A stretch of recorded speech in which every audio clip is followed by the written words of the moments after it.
The precedent for economic hitmen really began back in the early 50s when democratically elected Mossadegh, who was elected in Iran. He was considered to be the hope for democracy in the Middle East and around the world. He was Time Magazine's Man of the Year. But one of the things that he'd run on and began to implement was the idea that foreign oil companies needed to pay the Iranian people a lot more for the oil that they were taking out of Iran. The Iranian people should benefit from their own oil.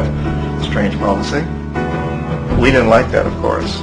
But we were afraid to do what we normally were doing, which was to send in the military. Instead, we sent in one CIA agent, Kermit Roosevelt, Teddy Roosevelt's relative.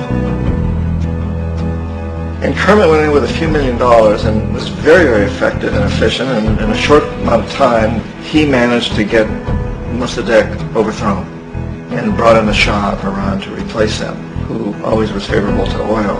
And it was extremely effective.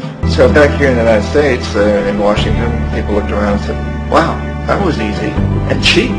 So this established a whole new way of manipulating countries, of creating empire. The only problem with Roosevelt was that he was a card-carrying CIA agent, and had he been caught, the ramifications could have been pretty serious. So very quickly at that point, the decision was made to use private consultants to channel the money through the World Bank or the IMF or one of the other such agencies, to bring in people like me who worked for private companies, so that if we got caught, there would be no governmental ramifications.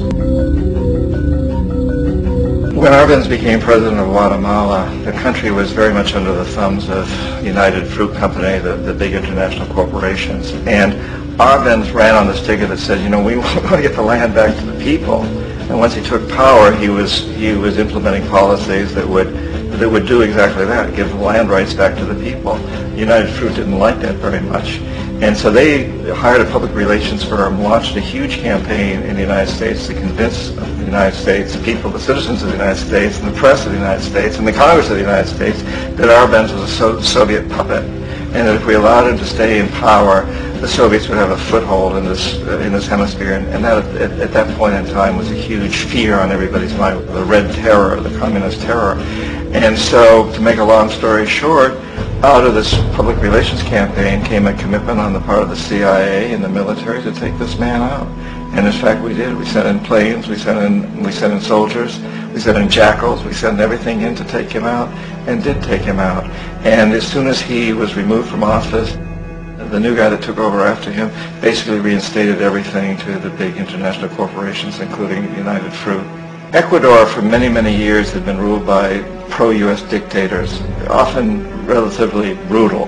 Then it was decided that they were going to have a truly democratic election. Jaime Roldos ran for office. And his main goal, he said, as president, would be to make sure that Ecuador's resources were used to help the people.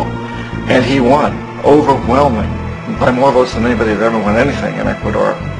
And he began to implement these policies to make sure that the profits from oil went to help the people. Well, we didn't like that in the United States.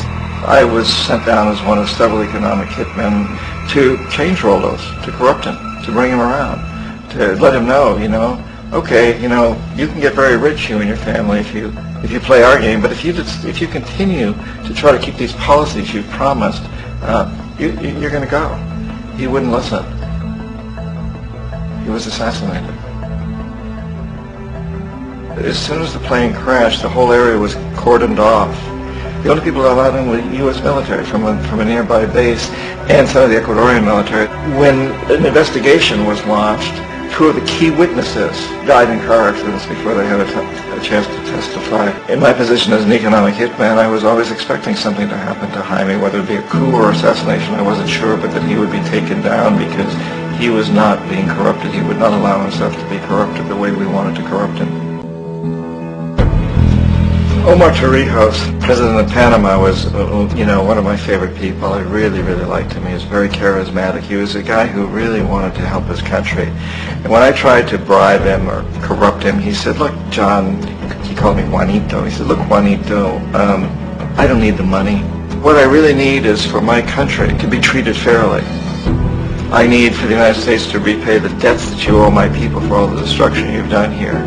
I need to be in a position where I can help other Latin American countries win their independence and be free of this terrible presence from the north that you people are exploiting us so badly. I need to have the Panama Canal. Leave me alone. Don't try to bribe me. Torrijos got his family together and he said, I'm probably next, but it's okay because I've done what I came here to do. I renegotiated the canal. The canal will now be in our hands. He just finished negotiating the treaty with Jimmy Carter. In June of that same year, just a couple of months later, he also went down in an airplane crash, which there's no question was executed by CIA-sponsored jackals. Then we come up with, very recently, what happened in Venezuela.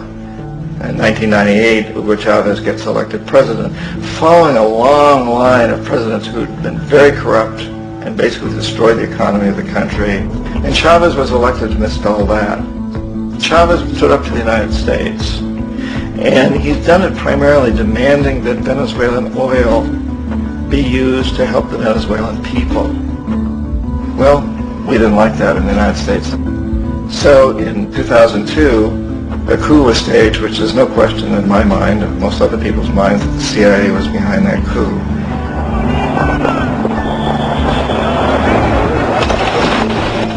The way that coup was fomented was very reflective of what Kermit Roosevelt had done in Iran, of paying people to go out into the streets to riot, to protest, to say this Chavez is very unpopular. If you can get a few thousand people to do that in television, and can make it look like it's the whole country, and things start to mushroom.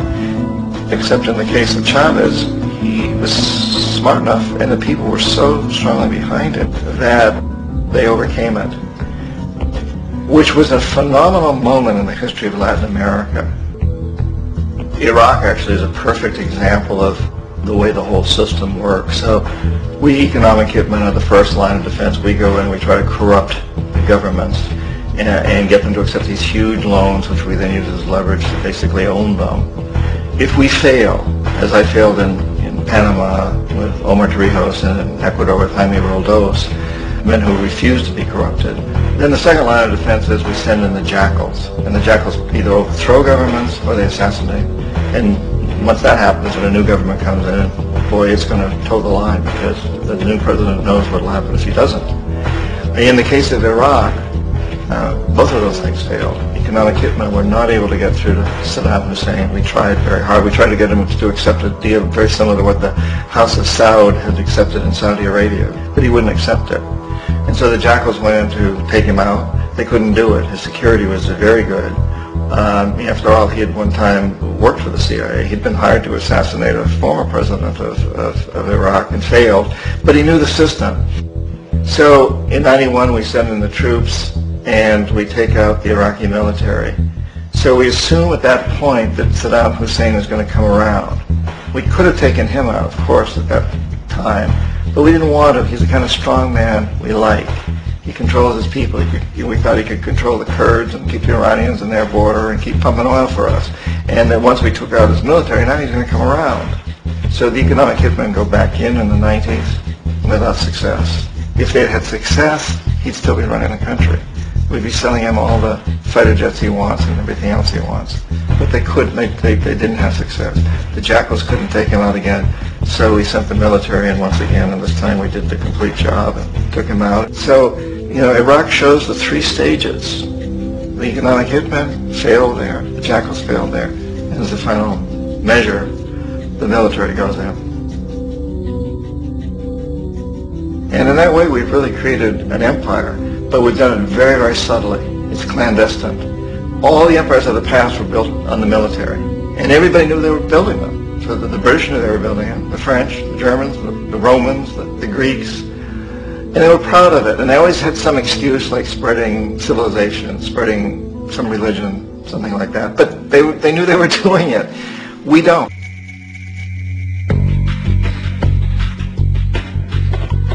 This process of manipulation by the corporatocracy through the use of debt, bribery, and political overthrow is called globalization.